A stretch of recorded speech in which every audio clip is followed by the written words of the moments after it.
नमस्कार, मैं doctor Preeti Laxman Seth hospital and IVF centre Jhansi से। Good evening.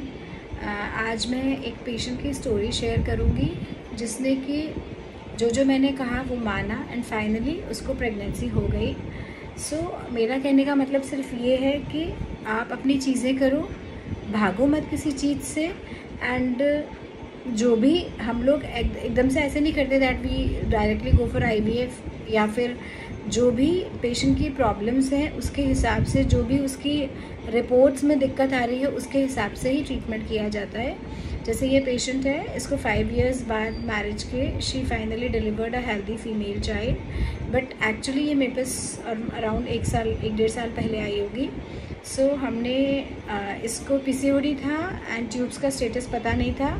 She opted for laparoscopy hysteroscopy. हमने इसकी लैप्रोस्कोपी हिस्ट्रोस्कोपी करी, उसमें ट्यूब्स का स्टेटस देखा, हिस्ट्रोस्कोपी में यूट्रस को भी जो भी प्रॉब्लम थी उसे ठीक किया, PCOD ड्रिल करा।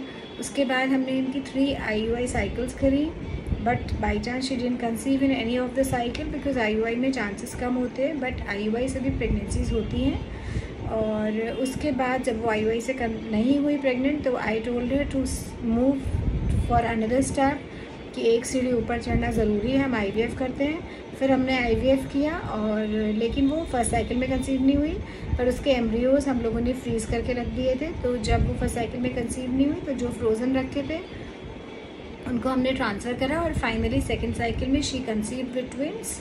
और लेकिन उसके बाद ट्विंस के बाद उसका फर्स्ट स्कैन नॉर्मल था, दोनों हार्ड थे।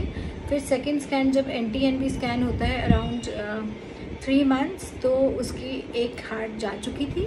बट एनीवेज बाकी दूसरा पूरे टाइम हेल्दी रहा, सब कुछ बढ़िया रहा। फाइनली शी डिलीवर्ड, और डिलीवरी के टाइम हमने वो जो बेबी जो अंदर ख़त्म हो गया था उसको निकाल दिया। तो इसीलिए अभी मैं आगे अटैच कर रही हूँ, आप प्लीज़ उसको सुनिए एंड अपनी चीज़ों से भागिए मत। जो भी प्रॉब्लम है, अगर आपकी एज 30 से कम है तो 1 साल आप कोशिश कर चुके हैं प्रेगनेंसी के लिए, आपको प्रेगनेंसी नहीं हो रही है तो आप डॉक्टर से कंसल्ट करिए, अपने बेसिक इन्वेस्टिगेशंस कराइए। और अगर आपकी एज 30 से ज़्यादा है तो आप 6 मंथ्स कोशिश करिए, और अगर फिर भी नहीं हो रही है तो आप डॉक्टर से कंसल्ट करिए। Thank you so much. कोई भी क्वारीज हो तो आप पोस्ट करिए मुझे, मैं जवाब दूँगी। Thank you. कितने साल लगे शादी को? 5 साल। ट्रीटमेंट लिया आपका 5 सालों में? तो लास्ट प्रीति दी बहन से चला नहीं, उससे पहले नहीं IUI भी कराया था, ऑपरेशन भी कराया था। जो ट्रीटमेंट जो भी ट्रीटमेंट चला वो प्रीति मैम का चला था। और IUI कहाँ कराया था? प्रीति मैम के। कितने साइकिल? 3 साइकिल कराया। फिर लास्ट में क्या कराया? IVF इससे पहले ऑपरेशन भी करा था उन्होंने। अच्छा, DL किया होगा। लेप्रोस्कोपी। ट्यूब ब्लॉक होंगी ना? नहीं। फिर क्यों किया था? उन्होंने ड्रिल करने के लिए किया था। PCOD था। फिर IVF कराया। तो IVF में फर्स्ट साइकिल में, सेकंड साइकिल में क्या हुआ है? खुश हो? कुछ हॉस्पिटल के लिए, मैडम के लिए, स्टाफ के लिए क्या विचार हैं आपके? बढ़िया है, मजा अच्छा है, ठीक है, कोई दिक्कत नहीं है। स्टाफ कोऑपरेटेड है, मैम भी हेल्प करती है पूरी। कुछ पेशेंटों के लिए कोई संदेश?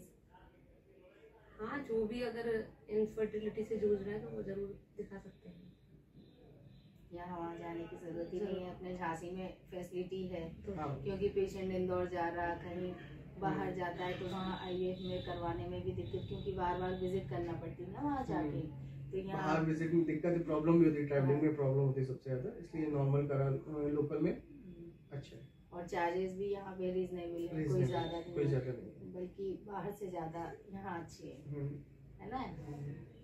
मैडम के लिए क्या है एक्सपीरियंस आपका? अच्छा है, मैम अच्छे से बात करती हैं।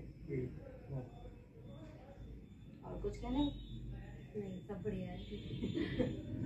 ठीक है, थैंक यू।